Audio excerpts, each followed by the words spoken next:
Welcome to the next session on essential singularity. What is an essential singularity?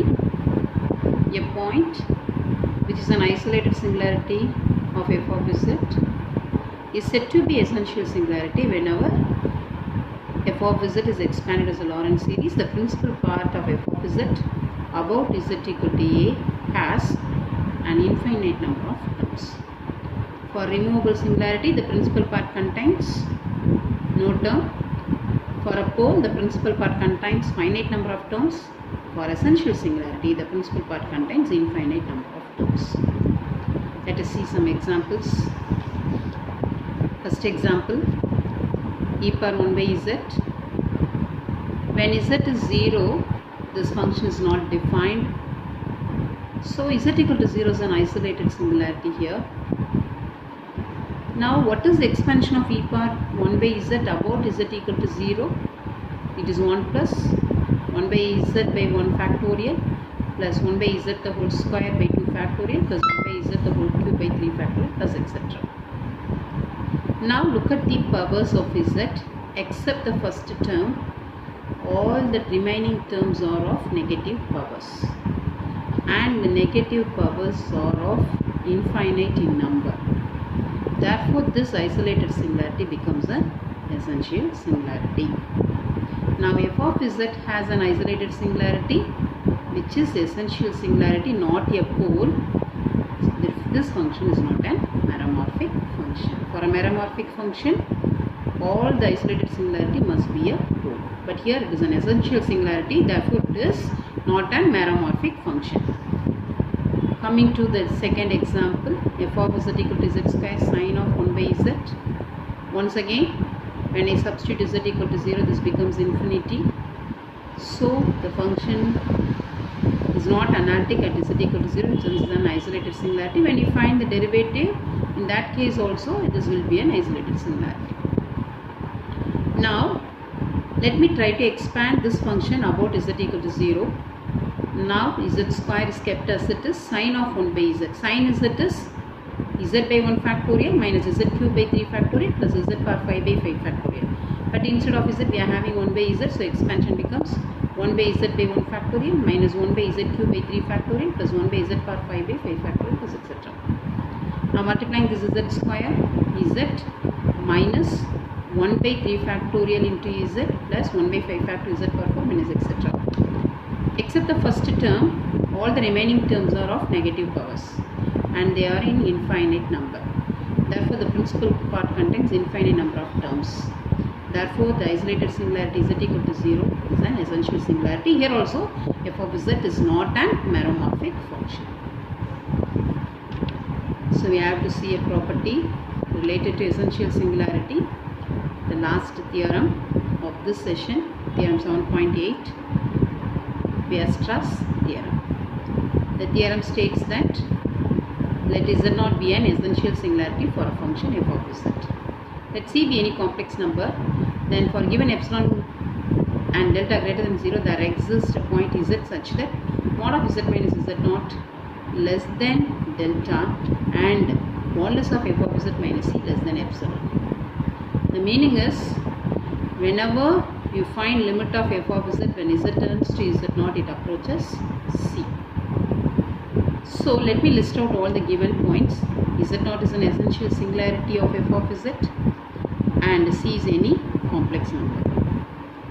I have to prove that for every given epsilon and delta greater than 0, there exists a point z such that mod of z minus z naught less than delta and mod of f of z minus c less than epsilon. Let us prove this theorem by method of contradiction. So, let me take that. Suppose the statement is false. That means, for given delta and epsilon greater than 0, there exists a point z satisfying a condition 0 less than mod of z minus z naught less than delta. We have mod of f of z minus c greater than or equal to epsilon.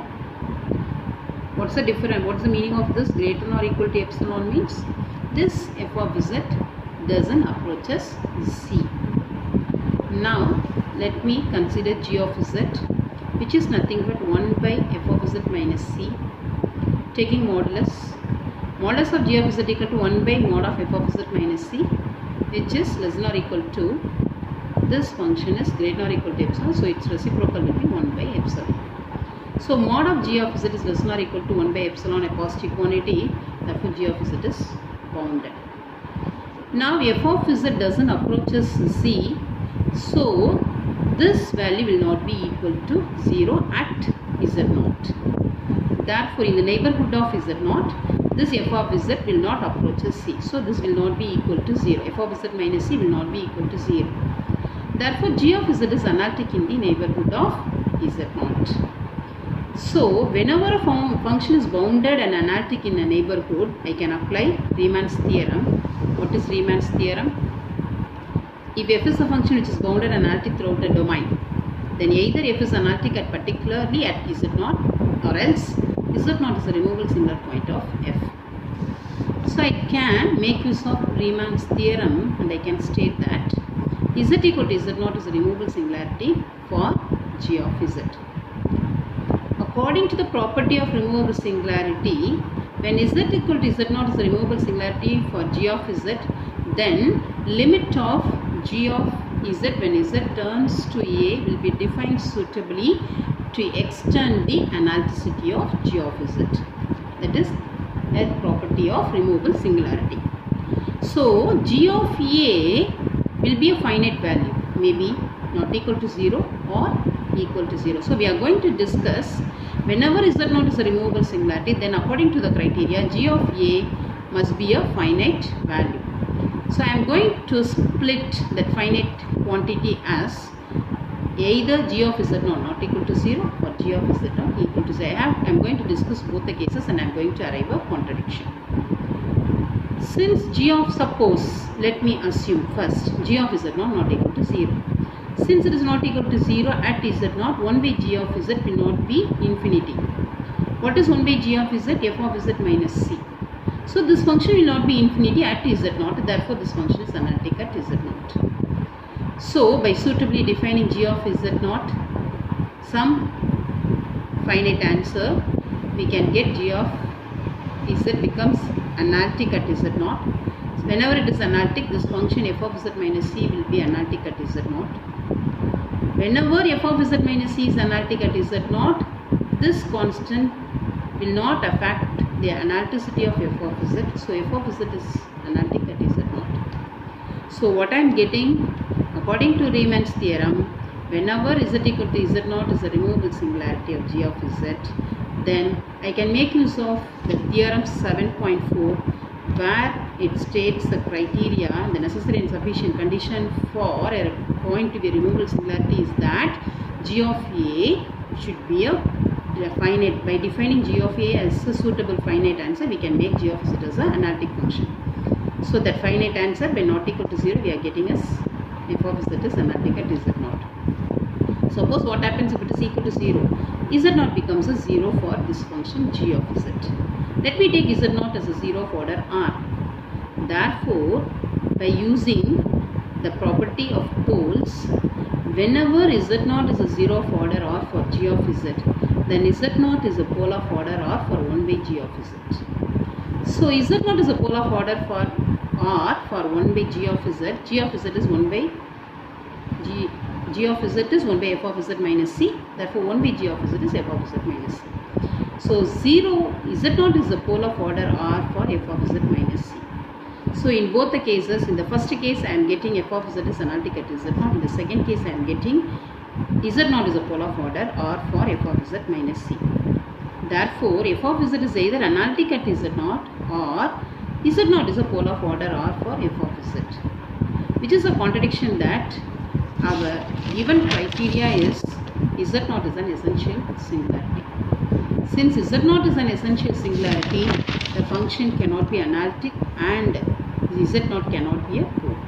Therefore this is a contradiction. So our assumption is wrong. So whenever z0 is the essential singularity, 0 less than mod of z minus z0 less than delta will imply mod of f of z minus c less than or equal to epsilon. Hence the theorem. So with this, the concepts of singularities and their types got over. Next we will see residues.